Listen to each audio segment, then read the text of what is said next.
So probably the most common question I get asked from people who are kind of newer to LinkedIn, maybe they've been at whatever stage of business they're at is, and they're thinking about using LinkedIn to get customers. The first question they ask is should I be what should I be focusing on? Should it be cold outreach, content, paid? Do I need to do paid ads? What does that look like for me? And I just made a little decision box here that kind of breaks it down. So this is just for self-funded B2B services, completely different if you've raised funds or whatever that might look like, because the constraints are different. We're talking about self-funded B2B services that basically have to remain profitable as they grow in order to stay alive and grow.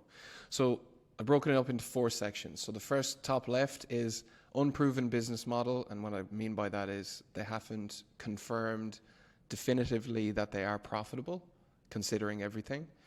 On numbers, that means having chart of accounts, having cash flow statements and everything ready to go to prove that they are profitable.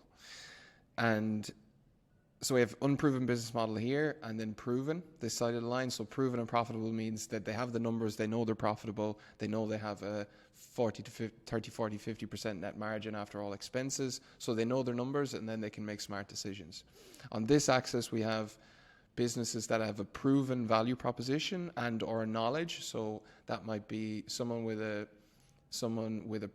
unproven value proposition but has the knowledge. Could be like an expert who's like a CEO of a certain type of company who has gone out alone and started their own consultancy or whatever. So they have the knowledge and they know that they know the market.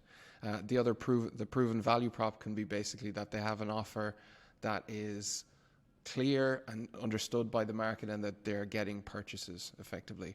Unproven value prop and or lack of knowledge is basically beginners or people who are somewhat knowledgeable, but they're still testing different offers and they're not sure what's going to work or not. So what I wanted to make this for was to show you where you should be depending on where you are in the journey. So usually we could say this is stage 1, so unproven value prop and or lack of knowledge, and unproven business model. So if you're at the very start and you aren't an expert in your thing, the first thing you should do, you need to validate the business idea and you need to validate your thoughts on the market because you just don't know enough. So the quickest way and cheapest way to do that is with cold outreach, focusing on testing the demand to see if there's interest in whatever you're doing and how it's being positioned. If you're getting 0 knocks on this door, there's no point creating content about the same thing because it's just going to probably not work because you're obviously not talking about the right thing. The reason cold outreach is good is because we can test specific messaging and see what's resonating. And once we have a message that resonates, then we can create content. But until that point, you shouldn't, and you definitely shouldn't run paid ads because you just don't have any proof of that. And running paid ads is more expensive than not running paid ads. And so you'll run into a cash flow issue very quickly, again, depending on how you're funding the business.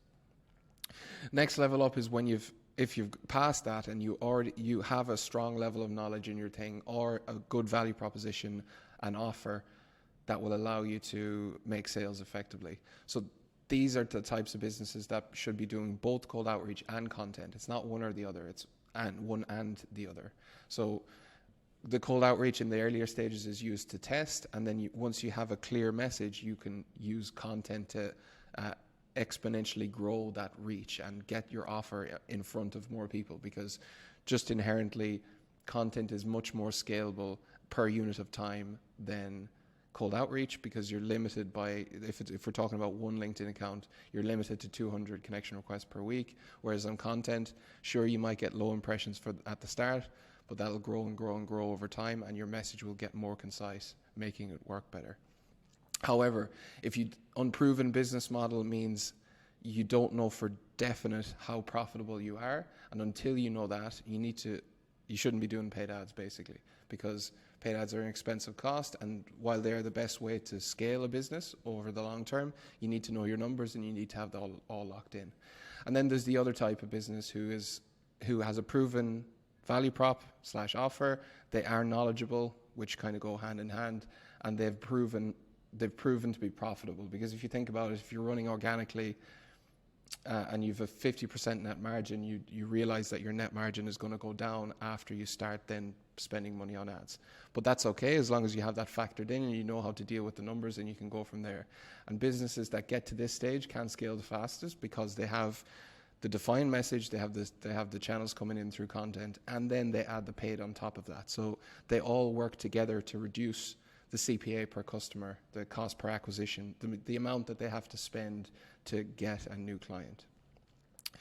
No one can be in this box because you can't be profitable sustainably or proven and not have a value prop or knowledge. The only way that you would get in here for a short period of time is if you just got lucky, effectively. So there's nobody in this box. Depending on where you are in that scenario, a lot of people, when they're starting out, people who would be interested in posting on LinkedIn, who are going to go to organic, they're probably going to fit in this box. And here's another little diagram I put together for showing whether you should do, if you're thinking about should I do content or cold outreach, and my answer is do both, and do both well. And here's the reason why. So if you think about just cold outreach, so cold outreach on LinkedIn, you have impressions per week along here, and we have sales conversations here. So you can only do two, sorry, these axes are wrong. You can only do 200 connection requests per week. So every connection request you send is technically an impression. So you can only get 200 impressions per week with this. So that's not scalable. However, it can get you 200 impressions or sales conversations from day one.